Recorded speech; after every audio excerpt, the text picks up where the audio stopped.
एक राजा था जिसे पेंटिंग से बहुत प्यार था। एक बार उसने घोषणा की कि जो कोई भी उसे एक ऐसी पेंटिंग बनाकर देगा जो शांति को दर्शाती हो तो वह उसे मुंह मांगा इनाम देगा।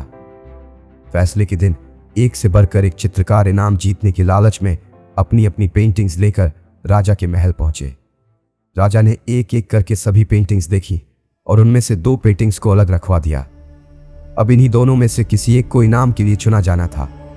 पहली पेंटिंग एक अति सुंदर शांत झील की थी। उस झील का पानी इतना साफ था कि उसके अंदर की सतह तक नजर आ रही थी और उसके आसपास मौजूद हिमखंडों की छवि उस पर ऐसे उभर रही थी मानो कोई दर्पण रखा हो। ऊपर की ओर नीला आसमान था जिसमें रुई के गोलों के सामान सफेद बादल तैर रहे थे। जो कोई भी इस पेंटिंग को देखता उसको यही लगता कि शांति को दर्शाने के लिए इससे अच्छी पेंटिंग हो ही नहीं सकती। दूसरी पेंटिंग में भी पहाड़ थे पर वे बिल्कुल रूखे, बेजान, वीरान थे और इन पहाड़ों के ऊपर घने गरजते बादल थे जिनमें बिजलियां चमक रही थी। घनघोर वर्षा होने से नदी उफान पर थी।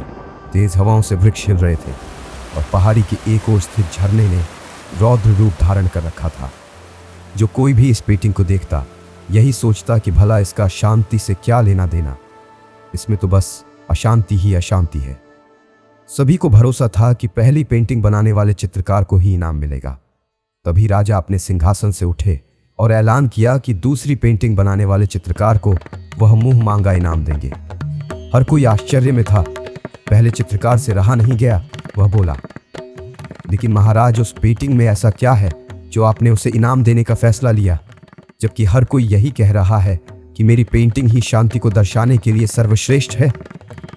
आओ मेरे साथ। राजा ने पहले चित्रकार को अपने साथ चलने के लिए कहा। दूसरी पेंटिंग के समक्ष पहुंचकर राजा बोले, झरने के बाईं ओर हवा से एक तरह झुके इस वृक्ष को देखो। देखो, इसकी डाली पर बने इस घोंसले को देखो। देखो कैसे एक चिड़िया कितनी कोमलता से, इतने शांत भाव व प्रेम से पूर्ण होकर अपने बच्चों को भोजन करा रही है। फिर राजा ने वहां उपस्थित सभी लोगों को समझाया, शांत होने का मतलब ये नहीं है कि आप ऐसी स्थिति में हो जहां कोई शोर नहीं हो, कोई समस्या नहीं हो, जहां कड़ी मेहनत नहीं हो, जहां आपकी परीक्षा नहीं हो। शांत होने का सही अर्थ है कि आप हर तरह की अव्यवस्था, अशांति, अराजकता के बीच हों और फिर भी आप शांत रहें, अपने काम पर केंद्रित रहें, अपने लक्ष्य की ओर अग्रसित रहें। अब सभी समझ चुके थे कि दूसरी पेंटिंग को राजा ने क्यों चुना है।